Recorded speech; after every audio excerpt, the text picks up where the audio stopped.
I spy with my little eye chameleon clouds in the evening sky. To the west, fluffy hues of orange and pink reflected in the eastern air. The north and south dressed in shades of royal blue. But as the sun goes down, so do my eyes. The increasing lack of light comes to life in the form of human fright. I spy with my little eye a house in the middle of the night with a man staring out his window, illuminated by the moonlight. And this man is on the lookout for trouble, not because he fears trouble, he almost craves it. He bought a gun recently and he's growing bored of shooting paper targets at the range, so he secretly longs for taking a mugshot at a thug with a mugshot, waiting to stand his ground on ground that isn't really his to stand on in the first place.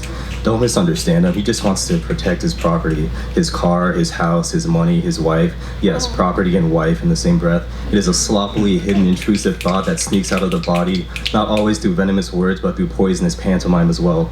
Am I reaching? Not really if you ask me, but if you think that I am not reaching for the stars, it is for the ceiling at most. I wish I could spy with my gorgeous eyes beauty out in the open and very much alive, but it is seemingly locked behind the doors of museums and in the hearts and minds of people like you and I. I fear that we are in a place where it is behind these doors that art is born, and there it will die without ever stepping foot outside.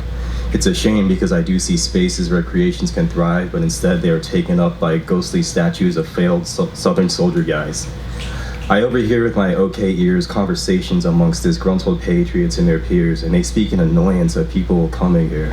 But all I could think of as I eavesdrop is that while they are having that conversation, the horsemen of famine and death are on an eternal honeymoon, traveling across the Atlantic in a jet piloted by war and conquest, and with them they bring bombs, parting gifts from the men in red, and more bombs, recycled housewarming gifts from the men in blue. And these red and blue bombs crash and mix until all that's left beneath the debris are purple, bruised, dead bodies.